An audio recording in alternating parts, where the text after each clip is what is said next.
10 shark 10 को एक call बजा, उसमें ट्रू कॉलर पे आइडेंटिटी थी from west Bengal Kolkata, unknown number था। तो आई रिसीव द कॉल और उसमें दे सेड कांग्रेट्स युग कारिया, मैं प्रेसिडेंट से बात कर रहा हूँ आईसीआई के।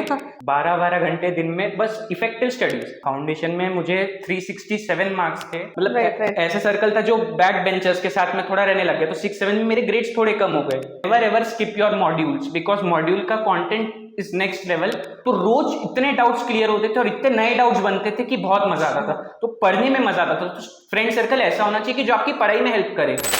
Hi friends, I am CA Riddhi Parekh और आज हमारे साथ है यहाँ पे युग कारिया, सीए इंटरमीडिएट May 24 एग्जाम में all India rank second holder. Many congratulations युग, उसके लिए बहुत ही अच्छा स्कोर आया आपका। और कैसे आपको पता चला कि आपकी रैंक आई रिजल्ट वाले दिन, और कैसा आपको फील हो रहा था, कैसा था वो सीन बताओगे? तो 9:50 को मेरा एक फ्रेंड है, ही कॉल्ड मी कि भाई तुझे प्रेसिडेंट का कॉल आएगा, कॉल आ गया क्या, तू मेरे को कॉल कर देना। आई सेड कि अभी तक तो कॉल नहीं आया, शायद मैं रैंकर नहीं हूँ। एंड देन एट 10 शार्क 10 को एक कॉल बजा, उसमें ट्रू कॉलर पे आइडेंटिटी थी from west Bengal Kolkata, unknown number था। So I receive the call और उसमें दे सेड कांग्रेट्स युग कारिया, मैं प्रेसिडेंट से बात कर रहा हूँ आईसीआई के। और मैं इतना एक्साइटेड था कि मैं वो कॉल ही रिकॉर्ड करना भूल गया। सो मैं तो पूरा से पैर नम हो गए और गिर गया, और फिर मम्मी को बोला मम्मी मेरा रैंक आ गया। वो बहुत ही वो अलग था। उस टाइम पे मम्मी रोने लग गए और फिर 5 मिनट के लिए मम्मी रोए और फिर हम दोनों खुश हो गए। फिर पापा को कॉल किए, काजू कतली मंगाने भेज दिया। बहुत ही अच्छा। और तुम्हारा पहले से हम लोग यहाँ पे जो डिस्कशन करेंगे, इससे जो अभी ऑलरेडी जो इंटर में स्टूडेंट्स है या जो लोग अपीयर करने वाले हैं, उनको हमें गाइडेंस देने का ट्राई करेंगे कि कैसे वो लोग प्रिपेयर करें। कई सारे स्टूडेंट्स हमसे पूछते हैं कि मैम रैंक लाने के लिए क्या करना पड़ेगा, कैसे होगा, तो थोड़ा सा उनको गाइडेंस दे सके, ऐसा डिस्कशन अपन करेंगे यहाँ पे। तो तुम्हारा पहले से प्लान था कि रैंक लाना ही है? हाँ, लाना तो था, पूरी जान लगा दी थी, आखिरी तक पढ़ते रहा था मैं 12-12 घंटे दिन में, बस इफेक्टिव स्टडीज। मतलब I used to sit 14-15 hours और उसमें 12 से 13 घंटे मेरी पढ़ाई हो जाती थी। ओके, 1 घंटा जो था वो तो मतलब दिमाग नहीं चल रहा है, वो वेस्ट हो जाता है। तो 13 आवर्स रेगुलर, मतलब संडे को भी पढ़ाई करना पड़ता था, तब जाके रैंक आई। और फाउंडेशन में भी था आपका? हाँ, फाउंडेशन में मुझे 367 मार्क्स थे और उस टाइम पे रिपोर्टेड हाईएस्ट मार्क्स जो थे, क्योंकि आईसीआई तो रैंक डिक्लेयर नहीं करती है, सो उस टाइम पे 368 वाज हाईएस्ट, मतलब मैं तब भी सेकंड ही था। ओ, कंसिस्टेंसी देखो, मतलब फाउंडेशन में भी अनअनाउंस लेकिन सेकंड था और अभी भी ऑल इंडिया रैंक सेकंड। तो फाइनल में भी हम एक्सपेक्टिंग कि सेकंड या फर्स्ट ही आएगा। फर्स्ट लाना है। अरे भैया, very very good. Yes ma'am. तो बहुत ही सही। तो मुझे बताओ कि हाउ वाज योग एज अ स्टूडेंट? मतलब स्कूल में तुम्हारा परफॉर्मेंस हमेशा टॉप पे रहता था या ये सडनली सीए में आने के बाद का चेंज है? शुरुआत के तो 1st to 5th स्टैंडर्ड तक हर बच्चा इजीली अच्छा ही पढ़ाई करता है, तो मैं भी एकदम क्यूट बच्चा था, मुझे मतलब था, तो वो 1st to 5th में मैं क्लास टॉपर रहता था। अच्छा। बट 6th-7th में वो जो है कि थोड़ा सा वो प्यूबर्टी एज आ जाता है, फिर आपके फ्रेंड्स बदल जाते हैं, थोड़ा सा मतलब ऐसा सर्कल था जो बैक बेंचर्स के साथ में थोड़ा रहने लग गया। तो 6-7 में मेरे ग्रेड्स थोड़े कम हो गए, 90%, 85 तक पहुंच गया था। देन सडनली आई रियलाइज कि मैं ऐसा नहीं हूँ, मैं तो अलग हूँ। तो मैंने फिर 8, 9, 10th मैं टॉपर में ही रहा और मेरे को 10th में 99.33% कुछ तो भी आए थे। तो वो कोविड टाइम था, किसी ने अप्रिशिएट नहीं किया मुझे, बट फिर भी किसी के भी नहीं आए ना, मेरे आए, मतलब था, लोगों से तो बेटर ही था फिर भी मैं तब भी। एंड उसके बाद फिर मेरे को 10th के बाद कोई आइडिया नहीं थी कि कौन सी फील्ड चूज करूँ। पूरे मम्मी पापा जो थे वो कॉमर्स बैकग्राउंड से ही थे, ग्रेजुएट्स थे और पोस्ट ग्रेजुएट्स थे। सो उनको भी उतना आइडिया नहीं साइंस फील्ड के बारे में, मुझे भी नहीं। तो मैंने बोल दिया कि ठीक है अपन सीए कर लेंगे, एक तो रिटर्न ऑफ इन्वेस्टमेंट भी बहुत अच्छा है, फाइनेंस अपने को आता है क्योंकि बिजनेस फैमिली को बिलोंग करते हैं। सो फिर कॉमर्स ज्वाइन कर लिया और सीए डिसाइड कर लिया कि तभी करना है। फिर 11th हुआ, 12th हुआ। 12th में मुझे 96.5% आ गए, तो उस टाइम पे भी मैं अकोला में सेकंड ही आया। मतलब वो इतना बुरा है कि सारा सेकंड से ही ऑब्सेस्ड हो गया हूँ मैं। अरे बुरा कैसे बोल रहे हो? नहीं, मुझे फर्स्ट आना था, मैंने बस मेरी हैंडराइटिंग की वजह से शायद मेरे को मार्क्स नहीं मिले। अच्छा, हो सकता है फर्स्ट रैंक आपके लिए फाइनल में रिजर्व रखा हुआ है भगवान ने, इसलिए अभी तक सेकंड आया। अच्छा, बिल्कुल आएगा, बिल्कुल। और आपने सारी पढ़ाई अकोला से ही की? हाँ, सब कुछ अब तक मैं अकोला से ही किया हूँ। Very nice. चलो, और अब सारे स्टूडेंट जो भी इंटर में, फाउंडेशन, फाइनल में जो भी एग्जाम्स देते हैं सब लोग, तो सारे स्टूडेंट्स ना हर बार 3-4 महीने, 5 महीने पहले से प्रिपरेशन करता है, सब लोग ही ऑलमोस्ट 8-10 आवर्स जो सिंसियरली पढ़ रहा है उतना देता ही है। यस तो तुमने ऐसा क्या अलग किया, तुमने ऐसा क्या स्ट्रेटेजी और प्रिपरेशन प्लानिंग यूज की जिससे तुम्हारी रैंक आई? इन पे अगर आपका टिक हो गया so you will get a rank easily. तो सबसे पहला पॉइंट जो उन्होंने बताया था कि do not study group wise. हमारे इंटरमीडिएट में 2 ग्रुप्स है, ग्रुप 1 और ग्रुप 2, बट वो बोलते कि आप ग्रुप 1 पहले खत्म करोगे फिर ग्रुप 2 खत्म करोगे, ऐसा कुछ नहीं करना, क्योंकि अब तो आर्टिकलशिप में आपको दोनों ग्रुप कंपलसरी क्लियर करने, उसके बाद ही आर्टिकलशिप शुरू होंगी। तो व्हाई नॉट टुगेदर, आप उनको 6 सब्जेक्ट्स टुगेदर समझ के चलो। तो हमारा जो क्लासेस का शेड्यूल था, एक ग्रुप 1 का सब्जेक्ट फिर एक ग्रुप 2 का, तो मुझे शुरुआत के 3-4 महीने तो पता भी नहीं चला कि कौन सा सब्जेक्ट ग्रुप 1 में और कौन सा ग्रुप 2 में। तो सेकेंड चीज जो उन्होंने बताई थी कि बहुत सारे जो रिस्पेक्टेड फैकल्टीज है इंडिया लेवल पे भी है, बहुत सारे हैं जो शॉर्ट नोट्स प्रोवाइड करते हैं।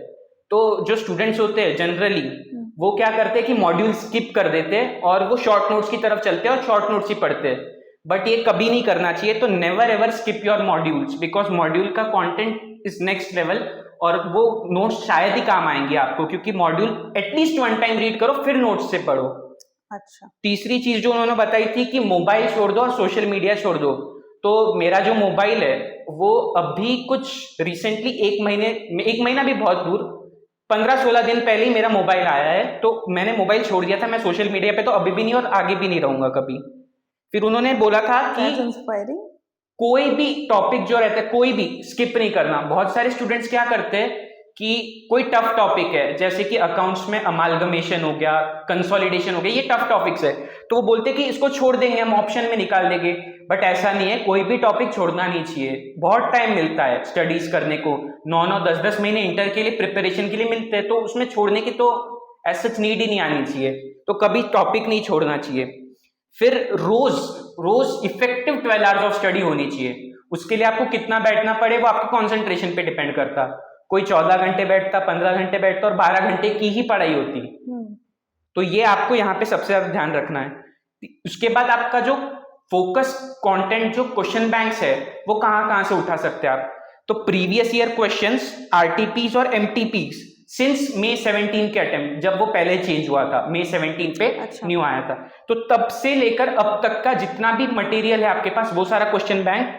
उसके अलावा क्योंकि इंटर में फाइनल का कुछ पुराना पोर्शंस भी आ गया है, तो उसके लिए प्रैक्टिस मैनुअल्स करके जो ओल्ड इंटर सिलेबस और ओल्ड फाइनल की थी, अब जो टॉपिक्स है अपने को, जो सब्जेक्ट्स है उसके अंदर के कुछ चैप्टर्स है वो रिपीट हो रहे हैं, तो उसके प्रैक्टिस मैनुअल्स के भी क्वेश्चंस करने चाहिए, तो मैंने किए थे। फिर आपकी राइटिंग स्पीड बढ़ानी है, तो राइटिंग स्पीड किससे बढ़ेगी? सिर्फ टेस्ट देते रहो, कंटिन्यूअसली टेस्ट देते रहो, वीकली 2 टेस्ट 3 टेस्ट होने ही चाहिए आपके, ऑफ 80 मार्क्स 100 मार्क्स। और आप अब एमसीक्यू, इस बार 30 मार्क्स के एमसीक्यू आईसीआई ने इंट्रोड्यूस किए, तो एमसीक्यू के लिए अभी हमारे पास सफिशिएंट क्वेश्चन बैंक तैयार ही नहीं हुआ है, क्योंकि इस साल ही हुआ और वो इतना अच्छा बैंक नहीं है जो हमारा आईसीआई भी प्रोवाइड करता है। तो उसके लिए जो 5 मार्क्स के जो क्वेश्चंस आते हैं, 5 मार्क्स के 8 मार्क्स के क्वेश्चंस, जो हमको पूरे बड़े क्वेश्चंस जिसको हम बोलते हैं, उसको कैलकुलेटर पे सॉल्व करो एट 1 गो। पहले राइटिंग में सॉल्व कर लो एक बार फर्स्ट टाइम, देन उसके बाद उसकी कैलकुलेटर पे प्रैक्टिस करो, तो कैलकुलेटर की स्पीड आपकी बढ़ जाएगी, तो एमसीक्यू इजी हो जाएगा आपके लिए। और एक चीज जो है कि आपका फ्रेंड सर्कल जो होना चाहिए वो बेस्ट होना चाहिए। लास्ट जो है, आपका फ्रेंड सर्कल ऐसा होना चाहिए कि आप एक दूसरे से डाउट शेयर करो और आपको इनपुट भी मिले और आप आउटपुट दो, तो म्यूचुअल बेनिफिट होना चाहिए फ्रेंड्स का। हमने एक ग्रुप बनाया था कि हम लोग एक रजिस्टर मेंटेन करते थे, उसमें हर एक फ्रेंड अपने आगे क्वेश्चंस लिखता था और फिर वो पूरे क्लास होने के बाद सब एक दूसरे में सर्कुलेट कर देते थे वो क्वेश्चंस, और अगले दिन सारे लोग उसके आंसर्स ढूंढ के लाते थे और नए क्वेश्चंस ऐड होते थे, तो रोज इतने डाउट्स क्लियर होते थे और इतने नए डाउट्स बनते थे कि बहुत मजा आता था। तो पढ़ने में मजा आता था। तो फ्रेंड सर्कल ऐसा होना चाहिए कि जो आपकी पढ़ाई में हेल्प करे, मस्ती भी उतनी करे बट पढ़ाई जरूरी है, तो पढ़ाई में हेल्प होनी चाहिए फ्रेंड्स। तो बहुत ही सही, आपने वो मोबाइल वाली चीज भी बोली कि आपने टोटली बंद रखा था, तो बंद इन द सेंस कि आप नॉर्मल कॉलिंग या विदाउट इंटरनेट के भी यूज नहीं करते थे? नहीं, वैसा नहीं, सोशल मीडिया यूज नहीं करता था, यूट्यूब नहीं देखता था, उसमें जो इंपॉर्टेंट चीजें होती, कुछ पीडीएफ्स आते हैं, राइट, तो उसके लिए कभी कभी रेफर करना है, और व्हाट्सएप पे जो भी आपको मैसेजेस आते हैं आपके ये टीम की तरफ से, स्कूल की तरफ से, कोचिंग की तरफ से, वो उसके लिए बस फोन को बेफालतू का यूज नहीं करना। मतलब जो अपने bare minimum screen time 10-15 minute maximum for a day, screen time maximum 15 minute, this is really notable. और ये आपने पूरा कितने मंथ तक ये फॉलो किया? मेरे पास तो 10th के बाद से ही फोन नहीं आया। अच्छा, फिर भी मैं इंटर से तो अभी तो 9 महीने जो पढ़ाई की उसमें तो फोन छुआ भी नहीं मैंने। तो पूरे 9 मंथ्स ऑफ जो पीरियड था आपका इंटरमीडिएट प्रिपरेशन हाँ, का, yes. उसमें से 15 मिनट्स का screen time on daily basis, हाँ। You are remarkable. और ये मतलब बहुत बड़ी इंस्पिरेशन है सारे स्टूडेंट्स के लिए, बिकॉज इससे ये फोन एडिक्शन से सारे लोग परेशान हाँ, है ही। पहले लोग फ्लेक्स करते थे कि आई हैव आईफोन और मेरे पास ये सैमसंग का फोन है। अब लोग बताते कि मैं फोन यूज नहीं करता तो लोग उससे इंप्रेस हो जाते। तो चेंज हो गया अब तो सब। That's nice. और आपका स्टडी प्लान कैसा होता था? एक दिन में कितने सब्जेक्ट्स पढ़ते थे? क्लासेस आपने कब तक फिनिश की और सेल्फ प्रिपरेशन को कितने मंथ्स दिए? तो हमारी क्लासेस जो शुरू हुई थी, हमारा फाउंडेशन जून अटेम्प्ट था। जुलाई में हमने प्री रिजल्ट बैच में कर लिया था। तो अच्छा। हमारा कुछ 15-20 जुलाई से हमारा शुरू हो गया था सेशंस। तो वो सेशन शुरू होने के बाद हमारा जनवरी 10-12 तक फुल सिलेबस कंप्लीट कर लिया था। एंड देन उसके बाद रेस्ट वाज सेल्फ स्टडी। तो हमको सेल्फ स्टडी के लिए बहुत ज्यादा टाइम मिला। तो 12th ऑफ जनवरी मैक्सिमम आपकी क्लासेस पूरी फिनिश हो गई थी। मतलब ऑलमोस्ट आपने 4 मंथ्स तो भी डेडिकेटेडली दिया। हाँ, 4 मंथ्स डेडिकेटेडली आपने दिया फॉर प्रिपरेशन सेल्फ स्टडी। तो इसमें आपने कितने रीडिंग्स रिवीजन किए और डेली बेसिस पे आप कितने सब्जेक्ट्स करते थे? तो मैंने रिविजन्स कितने किए, तो मेरी सारी मॉड्यूल्स लगभग 8 to 10 टाइम्स हो गई थी एक्सेप्ट फॉर कॉस्टिंग। कॉस्टिंग की मॉड्यूल मैंने एक बार ही रीड की, क्योंकि कॉस्टिंग एज सच थियरी है ही नहीं, प्रैक्टिकल है। तो कितने रिवीजन किए थे आपने सब्जेक्ट के? तो सब्जेक्ट के मैं जो था कि मैंने 8 to 10 टाइम्स मॉड्यूल रीडिंग की थी। उसमें ऑडिट का मेरा 8 टाइम्स रिवीजन हुआ था। अकाउंट्स का मैंने जो एएस थे वो हर एक 6-6, 7-7 बार पढ़ लिए थे। टैक्स की मॉड्यूल 8-9 बार पढ़ ली थी। अच्छा। उसके अलावा और जो है स्ट्रैटेजिक मैनेजमेंट और फाइनेंशियल मैनेजमेंट की 3 ही बार रीड की थी, क्योंकि वो भी प्रैक्टिकल है। पर स्ट्रैटेजिक मैनेजमेंट 8-9 बार रीड हो गई थी। तो 8-9 reading for theory subject. Corporate law 10 times हो गया था मेरा रिवीजन। और ये सारा आपने मॉड्यूल को 8 to 10 टाइम्स रीड किया? सिर्फ मॉड्यूल को रीड किया, मैं शॉर्ट नोट्स पे नहीं गया था। मॉड्यूल को छोड़ के कोई भी आप कोई दूसरा फैकल्टी की नोट्स या कोई भी जो आते हैं पीडीएफ वगैरह? नहीं, कुछ भी रेफर नहीं किया, क्योंकि अच्छा। भरोसा ही नहीं आ रहा था उस पे, क्योंकि स्टडी मटेरियल में इतनी सारी चीजें और उसमें कट शॉर्ट है, तो भरोसा नहीं आ रहा था मुझे। खुद के भी नोट्स मैंने बनाने को ट्राई किया, बट वही था कि खुद पे भी कैसे ही भरोसा करूं। मैं तो फर्स्ट टाइम इंटर दे रहा था, तो फिर मैंने पूरा मॉड्यूल से रीड कर लिया इतनी बार। और फिर क्वेश्चन बैंक के लिए आपने क्या किया? जैसे जो आपने बोला कि May 17 से जो क्वेश्चंस थे पास्ट एग्जाम, आरटीपी, एमटीपी, वही पूरा किया या अलग से भी कुछ क्वेश्चन बैंक के लिए? नहीं, बस यही क्वेश्चन बैंक किया। हमको एक क्वेश्चन बैंक का एक टास्क शीट्स करके वो एक मॉड्यूल देते थे हर सब्जेक्ट की, तो उसमें ही सारा कुछ कवर्ड था पहले से ही। तो यही वहां से ही किया मैंने। सिर्फ इतना ही कर लो तो भी हो जाता है। Okay, that's very nice. और एक दिन में कितने सब्जेक्ट करते थे? सो मैं दिन को 3 पार्ट्स में डिवाइड करता था। सुबह 7 बजे से तो 12 बजे तक जो एक स्लॉट रहता था मेरा, उसमें मैं कोई भी एक थियरी सब्जेक्ट हाथ लगाता था। देन मैं 12 to 1-1:30 तक खाना खाना और थोड़ी देर के लिए सोना। तो ये हो जाता था। फिर 1:30 से 4-5 तक मैं दूसरा सब्जेक्ट, एक प्रैक्टिकल सब्जेक्ट हाथ लगाता था। अकाउंट्स हो गया। समझो फर्स्ट स्लॉट में मैंने ऑडिट किया, तो सेकंड में मैं अकाउंट्स करूंगा। फिर 5 से मैं 6 तक जो था वो थोड़ा सा फ्रेंड्स के साथ बातें करता था, मम्मी के साथ बातें करता था, और खाना वगैरह, मतलब जो कहते हैं हाई टी वगैरह, स्नैक्स वगैरह लेता था। देन 6 to 9-10, मतलब 9-10 बजे तक मैं सेमी प्रैक्टिकल सब्जेक्ट, जिसको हम टैक्स बोलते हैं, तो वो करता था। और लास्ट का जो 9 से 10 का जो 1 आवर जो रहता था ना, उसमें I used to solve tax के न्यूमेरिकल्स ऑफ चैप्टर 9, जो कि कंप्यूटेशन है। मतलब वो जो 15 मार्क का कंपलसरी क्वेश्चन आता है ना, वो रोज 1 घंटे में मेरे 2 या 3 क्वेश्चन हो जाते थे। तो वो हर रोज 3 क्वेश्चन करता था। उसके कुछ मेरे पास 90-95 क्वेश्चन थे टोटल में उस चैप्टर के। तो वही क्वेश्चंस मैंने 7-8 बार कर लिए थे वो पूरे टाइम में। ओके, तो दिन में आप 3 सब्जेक्ट्स करते थे? 3 सब्जेक्ट्स दिन में, यस। और सारे सब्जेक्ट की ऑन एन एवरेज आपने 8 to 10 टाइम्स की रीडिंग की थी? हाँ, थियरी सब्जेक्ट्स की, प्रैक्टिकल 2-3 बार। थियरी चीज एएस भी थियरी में मैं पकड़ता था। और आपने टेस्ट सीरीज वगैरह लिखा होगा? हाँ। तो कितनी टेस्ट लिखी आपने? हमारा जो टेस्ट का शेड्यूल था कि शुरुआत में जब when we were in class, जब कोचिंग शुरू था हमारा, तो क्वार्टर सब्जेक्ट्स, मतलब हर सब्जेक्ट को 4 हिस्सों में डिवाइड किया था उन्होंने। और पहले एक क्वार्टर का टेस्ट, फिर दूसरे क्वार्टर का टेस्ट और फिर एक हाफ सिलेबस टेस्ट, ओके। फिर नेक्स्ट क्वार्टर, थर्ड क्वार्टर, फिर फोर्थ क्वार्टर, फिर उसका हाफ सिलेबस। तो इसमें हर चैप्टर का 2-2 बार रिवीजन हो जा रहा। हाँ। एंड देन उसके बाद जब हमारा ये प्रिपरेशन टाइम खत्म हुआ और सेल्फ के लिए चले गए हम, तो उसमें फिर 1/3 टेस्ट, जैसे कि आप भी लेते कि 1/3 करके, तो इसमें और फिर 2 फुल सिलेबस टेस्ट, तो इसमें भी और 2 बार हो जाएगा, तो 4 बार हर चैप्टर पे टेस्ट लिखी है सच। और तुमको क्या लगता है टेस्ट सीरीज कितनी इंपॉर्टेंट है? सबसे इंपॉर्टेंट है, बिकॉज राइटिंग स्पीड जो है वो मस्ट है आपके लिए। तो 100 मार्क का पेपर लिखा तो 50-60 तो कहीं नहीं गया, एग्जामिशन तो कहीं नहीं गया। पर हम अगर उन स्टूडेंट्स की बात करें जो एवरेज है स्टडीज में, बहुत ब्राइट नहीं है, तो वो तुमको लगता है कि अगर 100 मार्क का पेपर लिखेंगे तो उनको 50 या 60 आ जाएंगे? आराम से आ जाएंगे, 50 नहीं, 60 नहीं तो 40 तो आ ही जाएंगे, पास तो हो जाएगा। अगर 100 मार्क का पेपर लिखा है तो पास हो जाएगा। लेकिन प्रोवाइडेड उसने टेस्ट सीरीज की अच्छी प्रैक्टिस किया हुआ है, उसने लिखने की practice, of course writing speed अच्छी है तो ही 100 मार्क का होगा ना। टेस्ट सीरीज इसके लिए इंपॉर्टेंट है। तो हाउ वुड यू रिकमेंड, मतलब जो यूनिट्स का 1/3 यूनिट्स का हम लोग करते हैं और लास्ट में 2 फुल टेस्ट करते हैं, तो वुड यू रिकमेंड दिस कि जो स्टूडेंट्स पढ़ रहे हैं अभी, जो सितंबर या जनवरी में एग्जाम देने वाले हैं, उनको ये प्रोसेस फॉलो करना चाहिए? यस, टेस्ट सीरीज बिल्कुल देनी चाहिए और 1/3 पूरा ही देना चाहिए, मतलब हाँ। 1/3 के 3 देने चाहिए और 2 फुल सिलेबस कंपलसरी देने ही चाहिए, तो ही स्पीड बढ़ेगी आपकी। और आपके क्लास के साथ जो आपके कोचिंग इंस्टीट्यूट रेगुलर टेस्ट लेते हैं वो भी देने चाहिए, मतलब जितनी टेस्ट हो सकती है हाँ, उतनी वो सारी देना दे दो, चाहिए। yes। टेस्ट देने में कहीं पे भी पीछे नहीं हटना चाहिए। हाँ। अगर मान लो कोई शेड्यूल्ड है टेस्ट और अगर आपकी थोड़ी सी प्रिपरेशन नहीं है नहीं भी हुई तो भी दे दो, तो भी क्या ही देना होगा। चाहिए, क्योंकि कोई नुकसान तो हो ही नहीं रहा। Is very right. I also always recommend to students कि अगर आपके शेड्यूल्ड है टेस्ट और अगर प्रिपरेशन पूरी नहीं भी हुई है, मार्क्स अगर थोड़े कम भी आ गए, तो कोई आपका रिजल्ट कहीं बैनर पे तो लग नहीं रहा, ना ही कोई और देख रहा है। आपका रिजल्ट सिर्फ टेस्ट के जो मार्क्स है सिर्फ आप ही को पता चल रहा है। तो देयर इज नथिंग कि जो आपके ऊपर बहुत बड़ा कुछ नुकसान हो जाएगा अगर मार्क्स कम आएंगे। तो प्रैक्टिस ही होगी, कुछ ना कुछ तो फायदा ही होगा।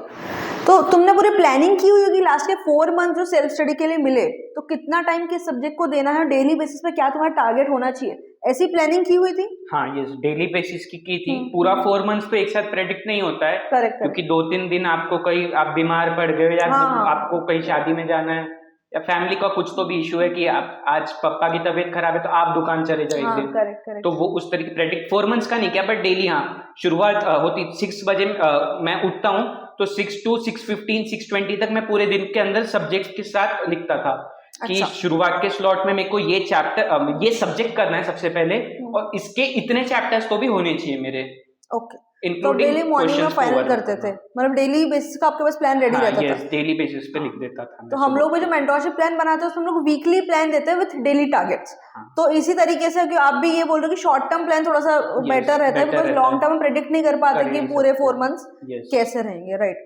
तो इसमें कभी ऐसा होता होगा कि जितना तुमने प्रेडिक्ट किया, सुबह प्लान किया कि आज मैंने इतना फिनिश करना है, उतना फिनिश कभी कभी नहीं होता होगा, तो उसमें फिर आप कैसे हैंडल करते हो? कई सारे स्टूडेंट्स थोड़ा सा डिप्रेस हो जाता है कि जो टारगेट है वो फुलफिल नहीं हो रहे हैं, तो कैसे होगा, टेंशन होता है, पैनिक होता है, तो इसको तुम कैसे हैंडल करते हो? तो इसमें आप जब सुबह आप उठते हो तो यू सी कि आपके आगे बहुत सारे लोग हैं, तो आपको बहुत कुछ अचीव करना है, तो आप में जोश रहता है, तो आपने टारगेट लिख दिया, आपने पूरा ट्राई किया आप अचीव करने को, बट रात में जब आप सोने जाते हो ना तो सोचो कि ठीक है मैंने जितना किया मेरा बेस्ट दिया है, मेरे से पीछे भी बहुत सारे लोग हैं, और चैन की नींद सो, नेक्स्ट डे और वर्क हार्ड करो to achieve that target again. नहीं हुआ तो कुछ नहीं, but at least you plan and you tried ना, अपने वो पाथ पे तो चले, तो वो हो जाता है। आपने प्लान किया तो सब हो जाता है, हो फॉलो हो नहीं हो वो तो बात की बात रहती है, एटलीस्ट यू ट्राइड। और भी वो नफरत नहीं करोगे, आप खुद के बारे में हमेशा ही अच्छा सोचते हो, तो वो जब आप बड़ा टारगेट एक सेट करते हो तो आप पे एक प्रेशर होता है कि मेरे को आज ये करने का है, तो आप आपकी लिमिट्स पुश करते हो, पुश करोगे, करेक्ट, तो वो बेटर चीज होती है। और लास्ट में अचीव नहीं हुआ तो क्या हुआ, मैंने किया, मैं लोगों से बेटर हूँ, दैट्स इट, उतना ही सोचना। Be positive, at least you are planning. If you are, ऐसे कहते हैं ना, if you have not plan तो you are planning to fail. हाँ, यस। तो दैट वाज सही, आपने डेली बेसिस पे पूरा प्लानिंग वगैरह किया हुआ था।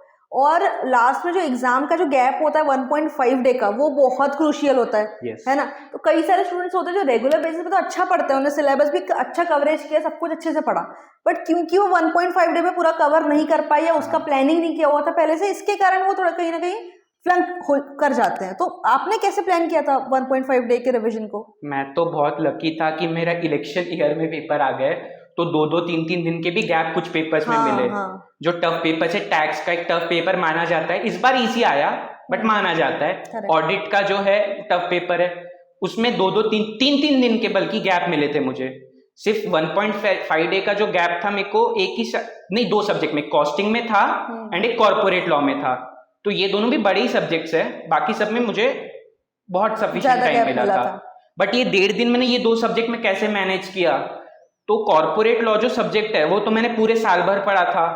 तो मैंने सोचा कि मैंने अब तो फुल 1.5 डे में पूरा तो रिवाइज नहीं हो सकता, तो इंपॉर्टेंट जो टॉपिक्स जो रहते हैं जिसपे स्कोर ज्यादा आता है, वो 80-20 स्ट्रेटेजी जो रहता है, you give your most of the time 80% तो जो 20%, यस 20% ऑफ द स्टफ जो कि 80% स्कोर लाएगा। हाँ, करेक्ट। तो वो स्ट्रेटेजी यूज करता था कि अब जो कॉर्पोरेट लॉ में जो इंपॉर्टेंट चैप्टर्स माने जाते हैं वो चैप्टर 7 मैनेजमेंट एंड एडमिनिस्ट्रेशन वाला चैप्टर है, एंड वो ऑडिटर्स वाला चैप्टर जो है, चैप्टर 9 फाइनेंशियल स्टेटमेंट्स, ये इंपॉर्टेंट टॉपिक्स माने जाते हैं।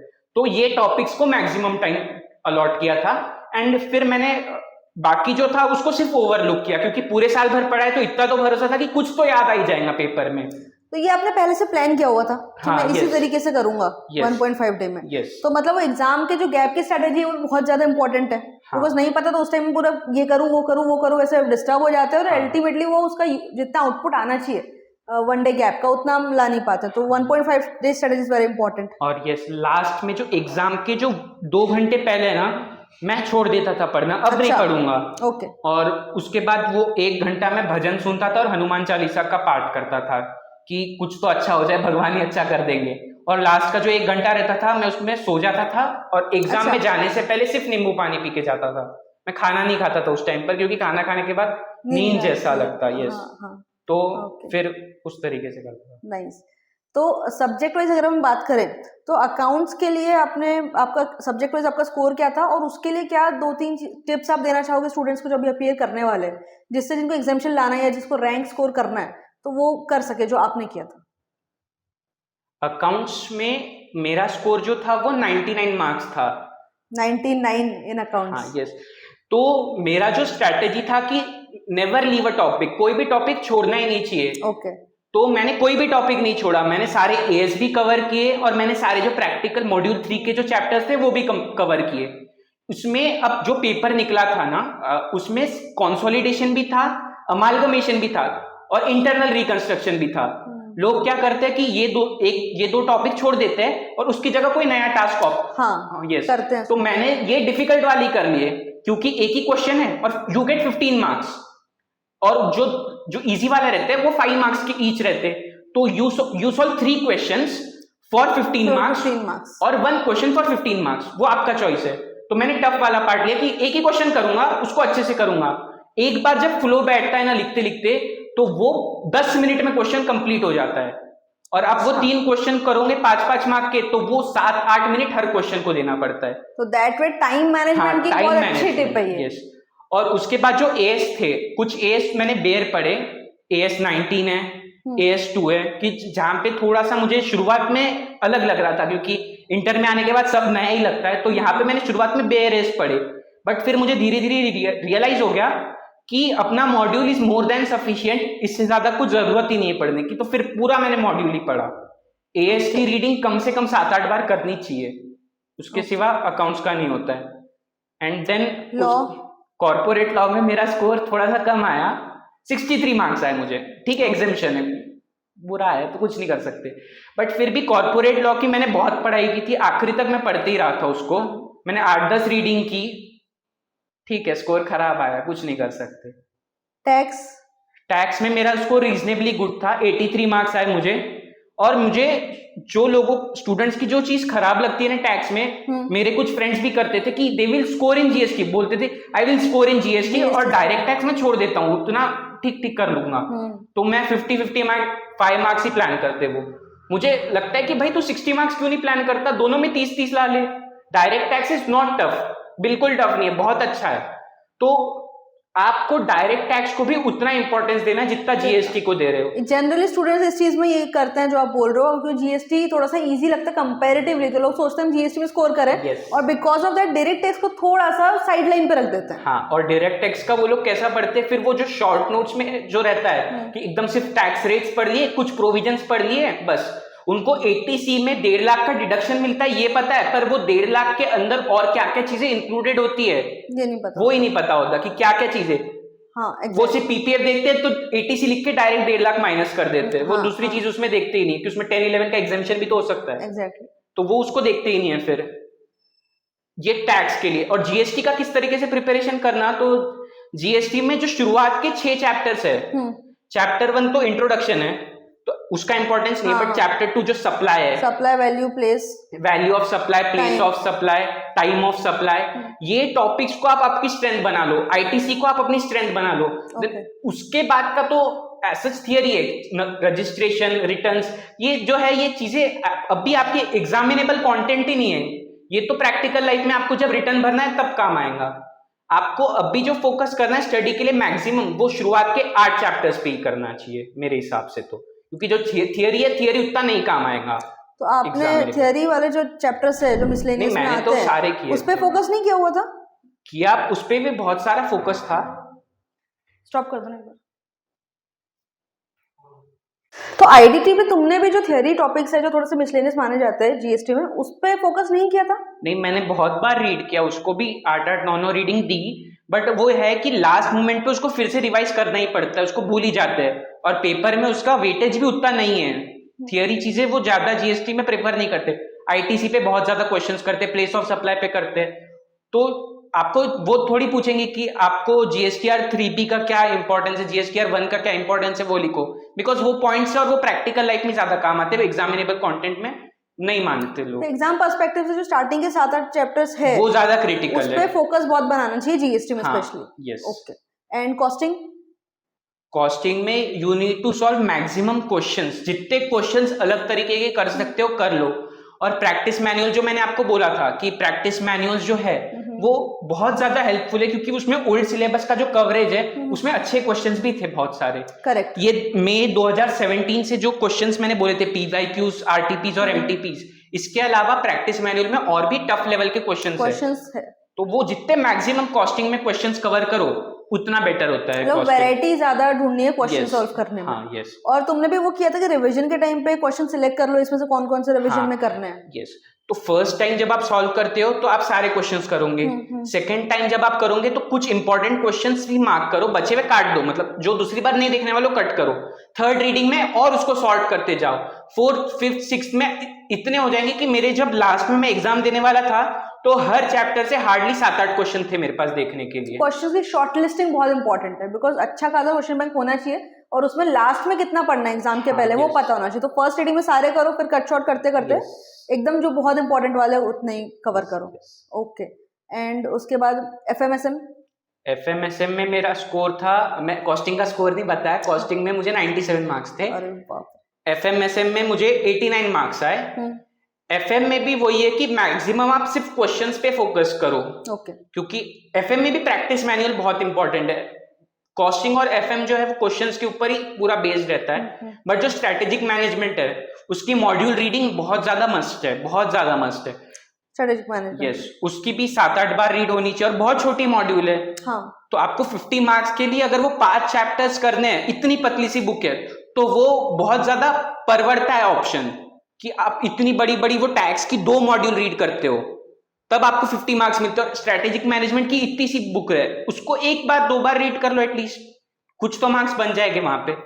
लोग स्ट्रेटेजिक मैनेजमेंट स्किप करते हैं और एफएम की तरफ बोलते हैं कि हम एफएम से स्कोर कर लेंगे, जबकि एसएम में स्कोर करना ज्यादा इजी है। यस, तो उसकी जो थ्योरी है वो भी टिपिकल थ्योरी नहीं है, वो थोड़ी लॉजिकल टाइप का, प्रैक्टिकल कॉर्पोरेट वर्ल्ड से रिलेटेड चीजें उसमें होती है। हाँ, तो एंड ऑडिट ऐसा सब्जेक्ट है जिससे मतलब 90% स्टूडेंट्स मुझे लगता है ऑडिट से ही डरे हुए होते हैं। हमारे पास भी जो मैक्सिमम स्टूडेंट्स आते हैं उनका या तो ऑडिट में स्कोर कम होता है या तो उनको समझ ही नहीं आता कि ऑडिट को पढ़े कैसे। तो इस पे क्या बोलना चाहोगे तुम? ऑडिट जो सब्जेक्ट है मुझे भी बहुत डर लगता था ऑडिट से, तो मैंने उसका प्रिपरेशन, रीडिंग तो मल्टीपल रीडिंग तो की, उसके साथ मैंने कुछ इंपॉर्टेंट चैप्टर्स है, चैप्टर 3 जो है रिस्क वाला, चैप्टर 4 है ऑडिट एविडेंस वाला, और 5th जो है कि वो डिफरेंट एंटिटीज का ऑडिट किस तरीके से करोगे। तो इन जो 3 चैप्टर्स है खाली, इसकी मैंने नोट्स निकाल के रखी थी और चैप्टर्स लिखे थे खुद के नोट्स बनाए थे तुमने? हाँ, ये 3 चैप्टर्स के, उसके बाद मैंने नोट्स बनाना बंद कर दिया था क्योंकि ये बहुत बड़े चैप्टर्स थे और उसके बाद यूज भी नहीं आ रहा था। बट ये 3 चैप्टर्स के नोट्स मैंने बनाए थे, क्योंकि ये 3 चैप्टर सबसे इंपॉर्टेंट ऑडिट में है। और ऑडिट के जो एसेज है, एसेज उसमें ऑब्जेक्टिव्स हमेशा ध्यान रखने चाहिए।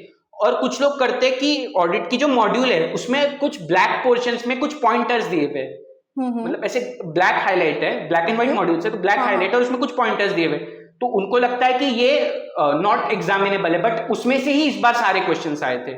ओके, तो जिन्होंने उसको स्किप किया उनके स्कोर उसकी वजह से कम कम गए। हुए होंगे। और ऑडिट में कभी भी आप है ना वो शॉर्ट जो नोट्स होती है, शॉर्ट नोट्स किसी भी इंडिया लेवल पे किसी भी फैकल्टी के मत उस पे करिए, मॉड्यूल रीडिंग ही करिए, बिकॉज जिन्होंने उस पे रिलाई किया उस बार मार्क्स कम आए, क्योंकि उसमें से कुछ पूछा नहीं गया।